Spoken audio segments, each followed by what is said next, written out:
Hi, my name is Vito and I'm an automation specialist. And today I want to teach you how to automate your business wisely. So this is meant especially for small businesses and startups. So let's jump right in. Let's start with the first piece of advice is not to over automate.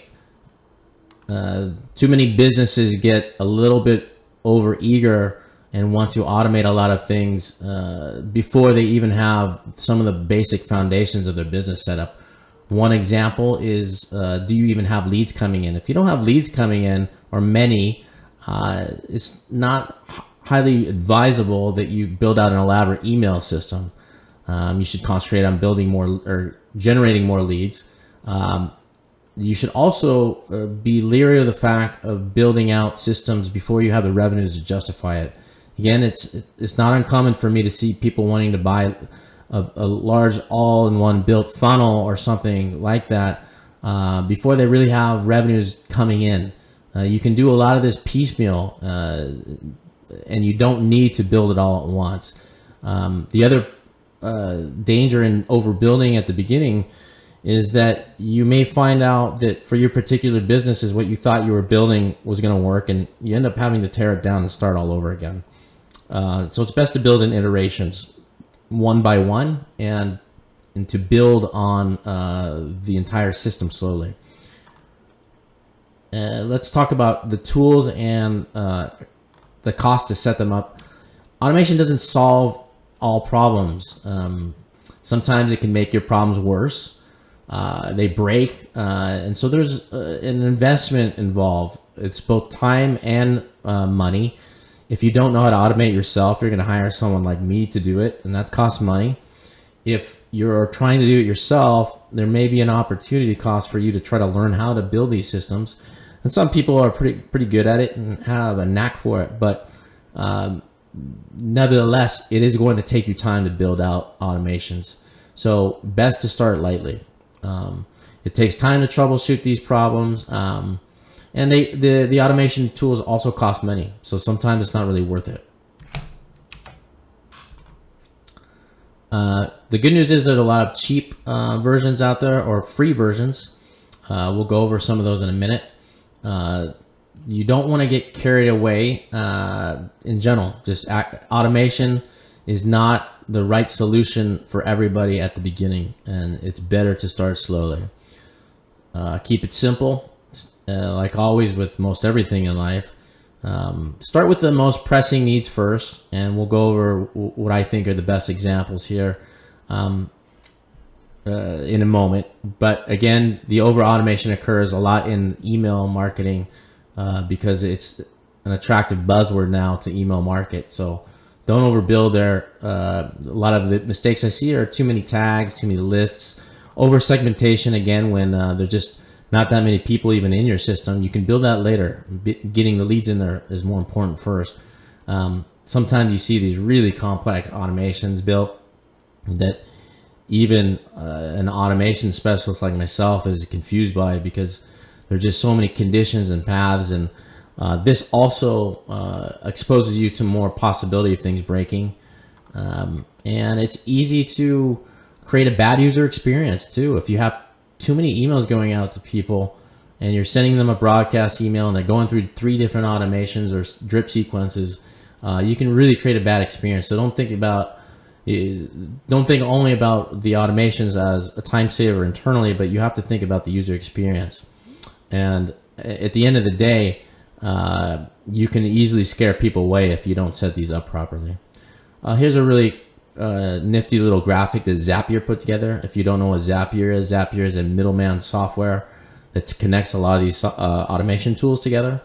Nevertheless, this represents a good framework of how to think about your automations. When you're building them, you should calculate how much time it may take you to put it together versus how much you're going to save. So it's an opportunity cost way of looking at building out your automation systems.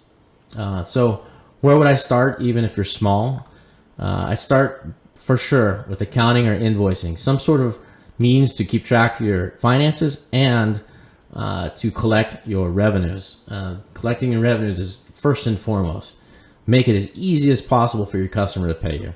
So there are tons of accounting systems out there. Xero, QuickBooks are the basic. Stripe is your payment processor. Get set up with them right away.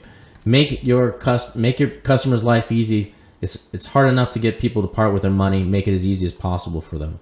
Call scheduler is great for someone like me or people who are on the phone all the time. Might not be so applicable for someone in e-commerce who's not talking to people too often, but it really is in this day and age the way things work. You slot out calls and you have a calendar, and people are allowed to book the call themselves. It just eliminates a lot of back and forth. Hey, when are you available, etc.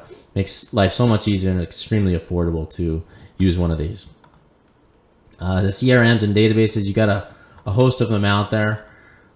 Without getting into them in great detail, I'm an ActiveCampaign certified consultant, but I know these other systems. I don't like Salesforce there at the end, as you can see, but some larger organizations are stuck in it in a legacy situation, and it's one that you have to deal with. It's the behemoth out there. But nevertheless, I like ActiveCampaign a lot. I also like Pipedrive a lot. Definitely like HubSpot, but it's quite pricey. But it's good to start to get people subscribed to your lists. And even at the beginning, it's a good idea. So even if you just starting to build that list, good to start setting up something really basic on one of these right away. Form builders are really, some of those systems have form builders built in, but if you need a little bit more flexibility, these are great form builders for collecting leads, collecting opt-ins. Also really important. This is an optional thing too. A lot of people don't really want to spend the extra $10 a month, but I really think it's worth it. G Suite or Office 365 for your email calendar and business emails. It really is worth it at the end of the day. So you do have a free one called Zoho. It's decent. It's not quite as good as the others, but get a business email. It's not difficult to set up, and once you've got it set up, you'll never look back. So to add up all the costs of the recommendations I'm making, here we go. Accounting, invoicing, schedule, etc. The total cost is going to cost you about $100 to set up right away. That's really all you need. If you're a solopreneur or if you have very few employees, you can get away with this for a long time. The complex stuff happens here with the email automation, where you can continue to build that out over time, but you don't need to over automate at the beginning. And this is a really good foundation to build off of.